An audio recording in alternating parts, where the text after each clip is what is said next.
বিসমিল্লাহির রহমানির রহিম। সরকারি হরগঙ্গা কলেজ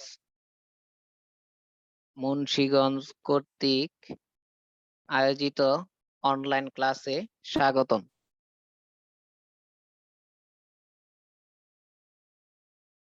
আজকের ক্লাস উপস্থাপনায় আমি মোহাম্মদ আলী হোসেন, অর্থনীতি বিভাগ, ডিগ্রি দ্বিতীয় বর্ষ, সামষ্টিক অর্থনীতি, তৃতীয় অধ্যায়, লেকচার 6। সুপ্রিয় শিক্ষার্থীবৃন্দ, আজকে আমরা এই অধ্যায় থেকে আলোচনা করব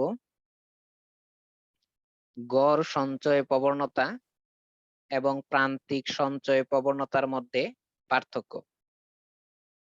তাহলে আমরা প্রথমে জেনে নেই গড় সঞ্চয় প্রবণতা কি। মোট সঞ্চয় ও মোট আয়ের অনুপাতকে গড় সঞ্চয় প্রবণতা এপিএস বলা হয়। অর্থাৎ এপিএস সমান S/Y। এখন ধরি মোট আয় 500 টাকা, মোট সঞ্চয় 200। সুতরাং এপিএস সমান S/Y 200/500 ইকুয়াল 0.4 ইকুয়াল 40%। এখন আমরা জেনে নিব প্রান্তিক সঞ্চয় প্রবণতা কি। পক্ষান্তরে আয়ের পরিবর্তনের ফলে সঞ্চয়ের যে পরিবর্তন হয় তার অনুপাতকে প্রান্তিক সঞ্চয় প্রবণতা এমপিএস বলা হয়। অর্থাৎ এমপিএস সমান del S by del Y. এক্ষেত্রে আমরা একটি উদাহরণ নিতে পারি। ধরি আয় 500 থেকে 1000 এ বৃদ্ধি পেল। এর ফলে সঞ্চয় 200 থেকে 500 এ বৃদ্ধি পেল। এক্ষেত্রে আয়ের পরিবর্তন 500, সঞ্চয়ের পরিবর্তন 300। সুতরাং MPS del S by del Y 300/500 equal 0.6 equal 60%। সুপ্রিয় শিক্ষার্থীবৃন্দ, এখন আমরা এপিএস এবং এমপিএস উভয় ধারণার মধ্যে নিম্নরূপ পার্থক্য তুলে ধরা যায়। 1 নম্বর পার্থক্য হচ্ছে ধারণাগত পার্থক্য। মোট আয় ও মোট সঞ্চয়ের ভাগফল হলো S/Y ইকুয়াল এপিএস। পক্ষান্তরে আয়ের পরিবর্তনের ফলে সঞ্চয়ের যে পরিবর্তন হয় তার ভাগফলকে এমপিএস বলা হয়। রৈখিক পার্থক্য। সঞ্চয় রেখার উপর কোন বিন্দুতে অঙ্কিত রেখার ঢাল সমান এপিএস। এসএস হচ্ছে আমাদের সঞ্চয় রেখা, এই রেখাটি হচ্ছে আমাদের সঞ্চয় রেখার উপর অঙ্কিত রেখা। আবার সঞ্চয় রেখার ডাল হচ্ছে এমপিএস। যেমন চিত্রে এসএস একটি সঞ্চয় রেখা, এসএস একটি সঞ্চয় রেখা। এ রেখার এ বিন্দুতে মূল বিন্দু থেকে অঙ্কিত রেখার ঢাল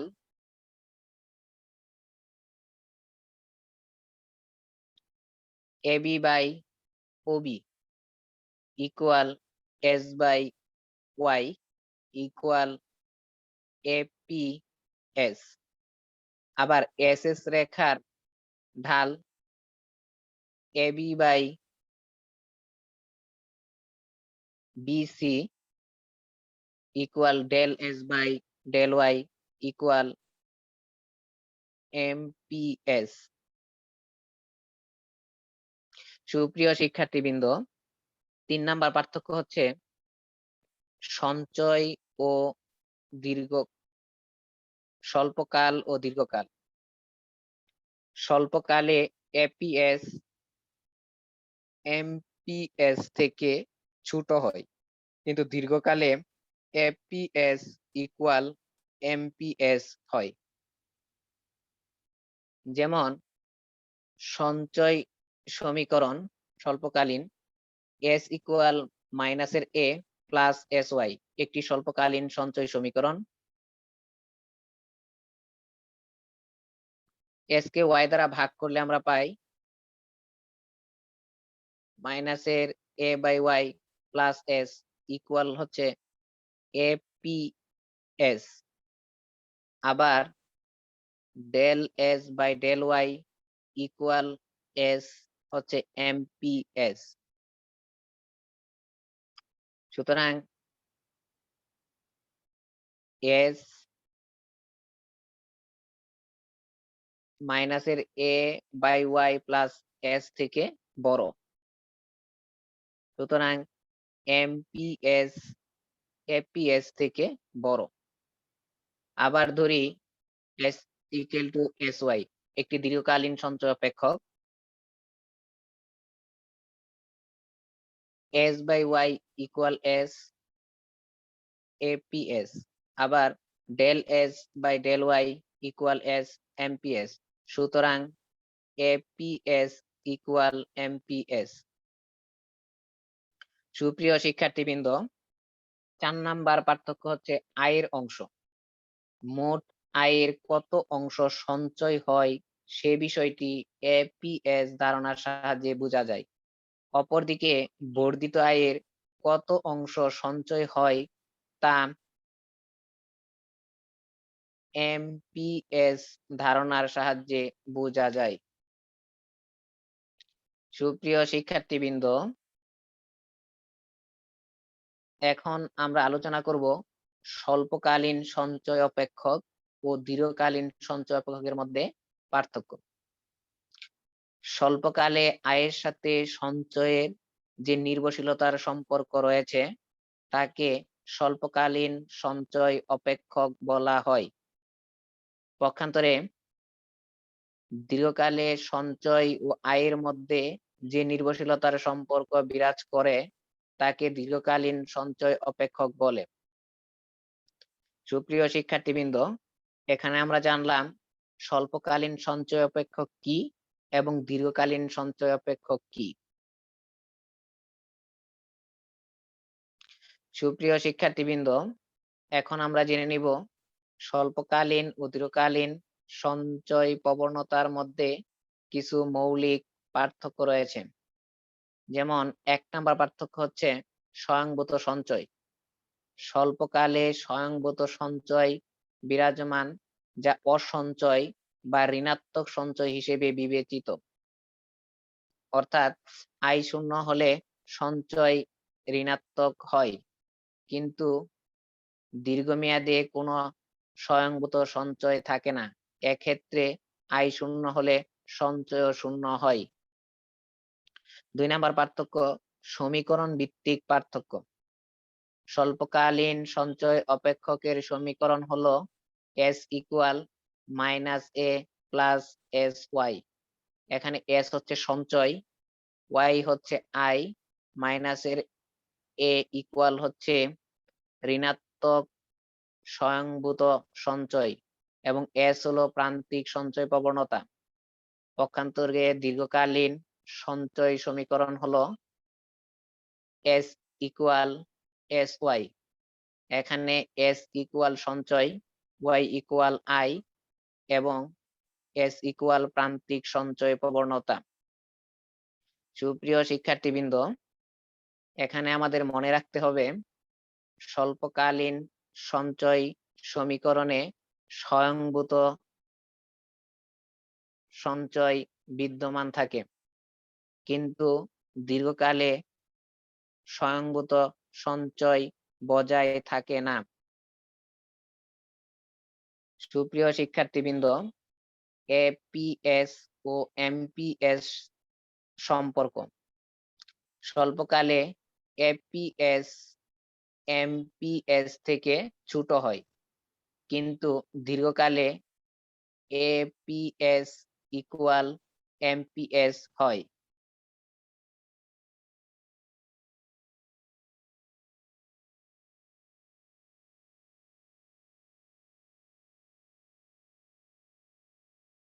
সুপ্রিয় শিক্ষার্থীবৃন্দ, 4 নাম্বার পার্থক্য হচ্ছে রৈখিক পার্থক্য। স্বল্পকালীন সঞ্চয় রেখার উৎপত্তি মূল বিন্দুর নিচ থেকে এবং দীর্ঘকালীন সঞ্চয় রেখার উৎপত্তি মূল বিন্দু থেকে। সুপ্রিয় শিক্ষার্থীবৃন্দ, 5 নাম্বার পার্থক্য হচ্ছে এপিএস এর উঠানামা।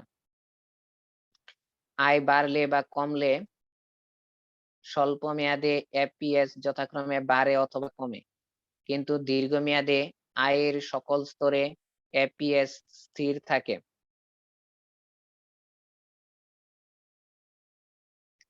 স্বল্পকাল এবং দীর্ঘকাল আমরা উদাহরণ হিসেবে ব্যাখ্যা করতে পারি। স্বল্পকাল ধরি s equal to -50 plus 0.5y, s by y equal মাইনাসের 50 by y plus 0.5 equal APS. এই সমীকরণে y ইকুয়াল 100 ধরে নিলে এপিএস ইকুয়াল 0 হয়।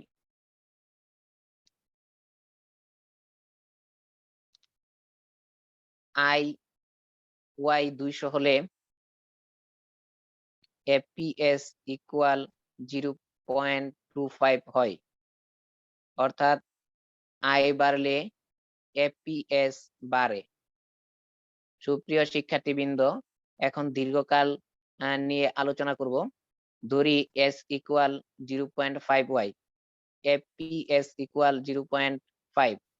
এখানে আই ওয়াই এর পরিমাণ যাই হোক না কেন, এপিএস সর্বদা একই থাকবে। সুপ্রিয় শিক্ষার্থীবৃন্দ, 6 নাম্বার পার্থক্য হচ্ছে আয় ও সঞ্চয়ের অনুপাত। স্বল্পকালে আয়ের ওঠানামার সাথে গড় সঞ্চয় প্রবণতা এপিএস ওঠানামা করে বলে তাকে আনুপাতিক সঞ্চয় অপেক্ষক বলা হয়। পক্ষান্তরে দীর্ঘমেয়াদে আয়ের সর্বস্তরে এপিএস স্থির থাকে বলে তাকে আনুপাতিক সঞ্চয় অপেক্ষক বলা হয়। সুপ্রিয় শিক্ষার্থীবৃন্দ, 7 নাম্বার পার্থক্য হচ্ছে চক্র ও যুগ ব্যাপী। এপিএস ওঠানামা করে বলে স্বল্পকালীন সঞ্চয় অপেক্ষককে চক্রজনিত সঞ্চয় অপেক্ষক বলে, আবার এপিএস স্থির থাকে বলে দীর্ঘকালীন সঞ্চয় অপেক্ষককে যুগব্যাপী সঞ্চয় অপেক্ষক বলে।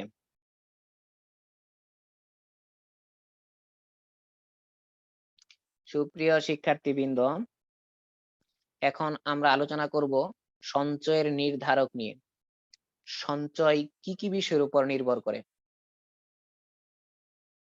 সঞ্চয় বা সঞ্চয় প্রবণতা সাধারণত আয়ের উপর নির্ভর করে, তবে আয় ছাড়াও ব্যক্তিগত, পারিবারিক, সামাজিক ও মনস্তান্ত্রিক অনেক উপাদান সঞ্চয়কে প্রভাবিত করে। সঞ্চয়ের উপর প্রভাব বিস্তারকারী উপাদানগুলো নিম্নরূপ। 1 নম্বর উপাদান হচ্ছে আয়, ইনকাম। আয় থেকে ভোগ ব্যয় বাদ দিলে যা পাওয়া যায় তাই সঞ্চয়। কাজেই আয় হলো সবচেয়ে গুরুত্বপূর্ণ উপাদান যা সঞ্চয়কে প্রভাবিত করে। আয় বেশি হলে সঞ্চয় বেশি হবে, আবার আয় কম হলে সঞ্চয় কম হবে, এটাই সাধারণ নিয়ম। 2 নাম্বার নির্ধারক সঞ্চয় প্রবণতা বা সঞ্চয়ের ইচ্ছা। মানুষের সঞ্চয় প্রবণতা তথা সঞ্চয়ের ইচ্ছা সঞ্চয়কে প্রভাবিত করে। সঞ্চয়ের ইচ্ছা কম হলে আয় বেশি হলেও সঞ্চয় কম হয়। পক্ষান্তরে সঞ্চয়ের ইচ্ছা প্রবল হলে আয় কম হলেও সঞ্চয় বেশি হয়। টার্গেট সেভার এর বেলায় সঞ্চয় বেশি হয়, আবার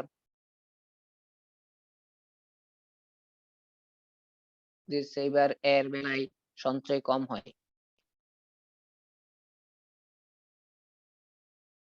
সুপ্রিয় শিক্ষার্থীবৃন্দ, 3 নাম্বার নির্ধারক হচ্ছে দাম স্তর। দাম স্তর সঞ্চয়কে প্রভাবিত করে।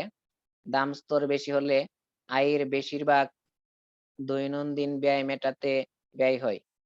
এ অবস্থায় সঞ্চয় কম হয়। পক্ষান্তরে দাম স্তর কম হলে জীবন ধারণের ব্যয় কমে এবং সঞ্চয় বৃদ্ধি পায়। 4 নাম্বার নির্ধারক হচ্ছে সুদের হার। সুদের হার প্রত্যক্ষভাবে মানুষের সঞ্চয়কে প্রভাবিত করে। সুদের হার বেশি হলে বা সঞ্চয়ের অধিক আয়ের আশায় মানুষ বেশি করে সঞ্চয় করে। আবার সুদের হার কম হলে বা কমলে মানুষ সঞ্চয়ের পরিমাণ কমিয়ে দেয়। সুপ্রিয় শিক্ষার্থীবৃন্দ, 5 নাম্বার নির্ধারক হচ্ছে ভবিষ্যৎ প্রত্যাশা। ভবিষ্যতে আয় বাড়তে পারে এমন প্রত্যাশা থাকলে বর্তমানে সঞ্চয় কম হয়। আবার ভবিষ্যতে আয় প্রাপ্তি কমে যেতে পারে এমন প্রত্যাশা থাকলে বর্তমানে সঞ্চয় বাড়ে। কাজেই প্রত্যাশা মানুষের সঞ্চয়কে প্রভাবিত করে। সুপ্রিয় শিক্ষার্থীবৃন্দ, 6 নাম্বার নির্ধারক হচ্ছে অভ্যাস ও রুচি। উন্নত ভোগ অভ্যাস ও রুচিবোধ মানুষের সঞ্চয়কে প্রভাবিত করে। কারণ উন্নত ভোগ অভ্যাস ও রুচি থাকলে ভোগ ব্যয় বেশি হয় এবং সঞ্চয় কম হয়।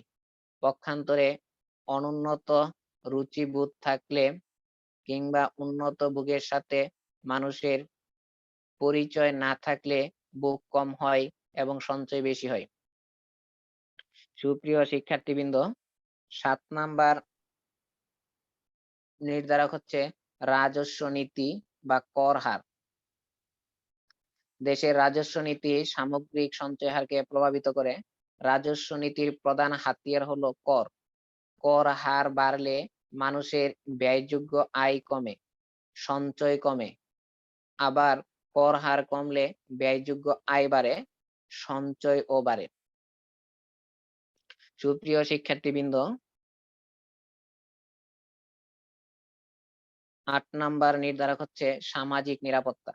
সরকার কর্তৃক প্রদত্ত শিক্ষা ভাতা, বেকার ভাতা, বয়স্ক ভাতা প্রভৃতি সামাজিক নিরাপত্তা থাকলে মানুষের সঞ্চয় প্রবণতা কম হয়। পক্ষান্তরে সামাজিক নিরাপত্তার অভাব থাকলে ভবিষ্যতের সংকট মোকাবেলায় মানুষ বেশি করে সঞ্চয় করে। সুপ্রিয় শিক্ষার্থীবৃন্দ, 9 নাম্বার নির্ধারক হচ্ছে স্থান, কাল, পাত্র। একই আয়ে কোনো ব্যক্তি গ্রামে বাস করলে যে পরিমাণ সঞ্চয় করতে পারবে, শহরে বাস করলে সঞ্চয় কম হবে। কারণ শহরে জীবনযাত্রার ব্যয় বেশি।